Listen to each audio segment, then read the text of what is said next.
y'all, we are back and we have another grant. And this grant, y'all, it is for $25,000. And this is not unrestricted money, but you must use it for marketing, manufacturing, or research and development. And who wouldn't want $25,000 to market their business? Now, you must be 18 years of age or older. And unlike our previous grants where no business is needed, you will need to have a business and you must have revenue over the past 2 years. They also want you to have 1 to 10 employees, but you can be the one employee. So you already are meeting that grant eligibility requirements, and you cannot make more than $1 million a year in your business. And I say this in most videos, if we're making upwards of $500,000 or $1 million, I would hope that we are not taking opportunities from entrepreneurs who might be making $100,000 or $50,000 a year. Now, if you're new to the channel, welcome. I am Ebony, a licensed attorney out of the state of Missouri. And on this channel, we focus on grants, legal tips, and setting the foundation for your business to get to generational wealth. Because yes, money is good, but we want our money to serve generation after generation after generation. Check out that small business grant playlist. There are no deadline grants in there, no business needed grants in there, global opportunities. And I am running a special on both of my books. Buy one, get one free.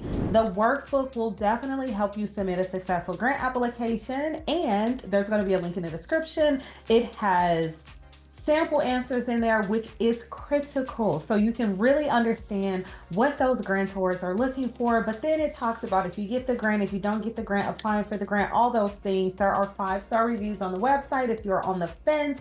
And if you just want links to stuff, come on over to the Patreon. I put cohorts in there. I put scholarships. I put articles. I put all things that is also going to help you submit a successful grant application and get you closer to generational wealth. And y'all, leave that comment. You already know where you're watching from. City, state, ends, or industry. So I can possibly, no guarantees, find a grant for you in your city, state, ends, or industry. Now back to this grant. It must be a non-beauty CPG product. And you're probably thinking, what is a CPG product? A CPG product is a non-durable product that households/individuals purchase frequently, they consume quickly, and need to replace regularly. So think about food, cleaning supplies, pet food, anything that you think that someone purchased regularly. Bottled water maybe, I don't know, but this is going to be for that entrepreneur that is in a space that is providing products to consumers directly. Oh, and they also stated that although this grant opportunity is for $25,000, you are going to get the money per quarter. So they're going to take that $25,000, divide it by 4, and every quarter they're going to give you a portion of it because there is going to be checkpoints and it's a program. They even ask you, how do you plan to grow your business within 12 months? So they really want to make sure that they don't just hand you $25,000 and then you are not being strategic with that money. And yes, this money is taxable, and they put this in their FAQ for you to make sure that you are setting aside a percentage for Uncle Sam. Because again, we cannot have at the end of the year when we're filing those taxes, you do not want to have to owe a tax bill, which could potentially prevent you from getting future small business startup grants or any type of funding, even a loan, y'all, because they look for delinquent taxes as well. And of course, they're going to want a 60-second pitch video. And essentially, y'all already know what the elevator pitch is. Whatever it is, 60 seconds. Put your personality out there, because what they're trying to do is they're trying to connect with you as an individual. So you're just not seen as another applicant that is asking for a small business grant opportunity and there isn't like this connection with them. You will also have to give them a pitch deck. Now, typically your pitch deck can be up to 12 slides. They only want you to provide 5 slides. So you have to be incredibly concise. And it has to be incredibly impactful in order for that grantor to say, yes, we're going to give this person this startup grant opportunity. And then the last thing is profit and loss statement. So please know your number. So they are asking for 2023, 2024, and then projections for 2025. But they do give you a template, which I think this grantor, and they have several grant opportunities as well. So that's, y'all need to stay on their website.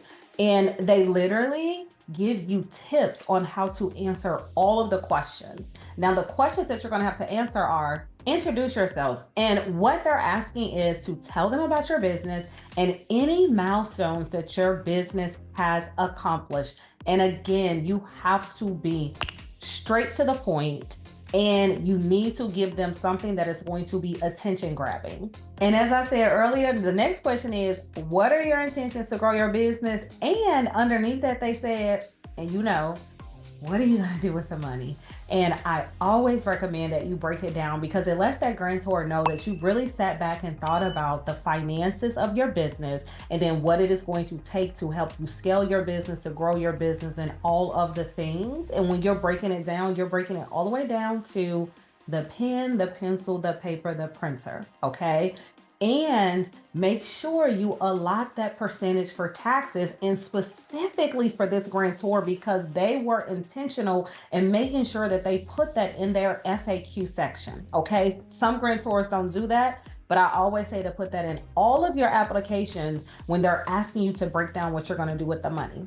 Oh, and one other thing that I thought was incredible that they put is that to see who they have funded in the past.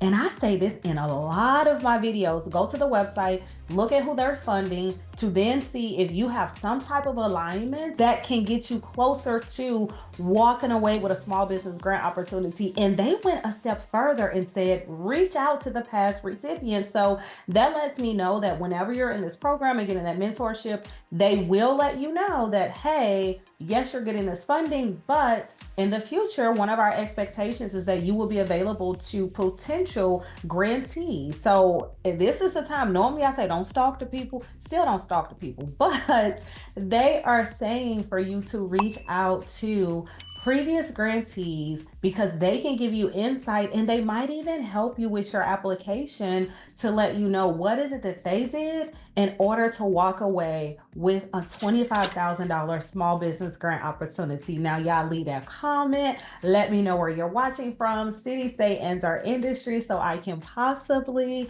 no guarantees, find a grant for you in your city, state, and our industry. Now, with all of that, let's look at this grant. All right, y'all. This grant opportunity is sponsored by 15% Pledge, and this is their Dream Makers Founder Grant. And as I've said at the top of the video, they have several grants available. You will have to be a member of their community, but it is free to join. So once you do that, you will have the opportunity to apply for any grants that they have available.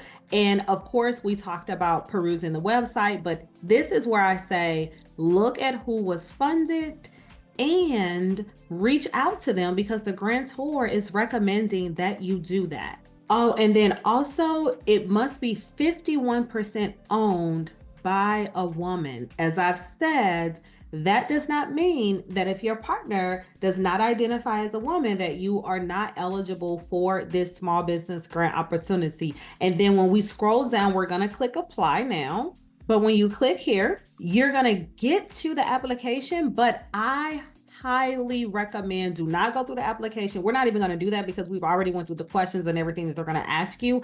I want you to click on their tips and tricks first. So look, this tells you how to answer every question.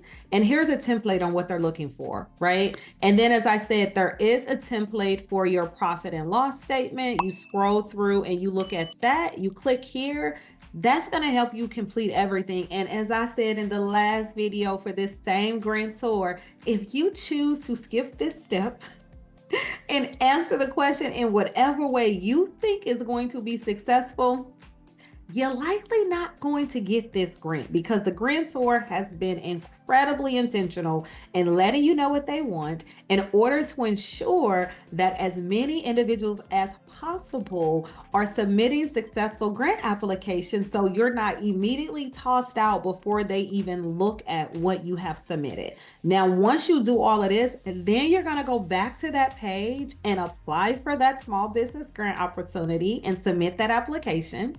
And then you're going to come back here. You're going to let me know that you have walked away with $25,000 $25,000 of small business funding for your startup, or just let me know that you submitted that application. But of course, y'all, check out that ebook, check out the workbook, check out the Patreon. Check out all things that is going to help you submit a successful grant application and get closer to generational wealth, y'all. But of course, like, share, comment, subscribe, all that good stuff. I am always grateful, and I want to thank you. I want to thank you for taking time out of your day to spend with me virtually. I want to thank you for supporting the channel, and wherever you are in the world, I hope that you're having a beautiful day, and I will see y'all next time.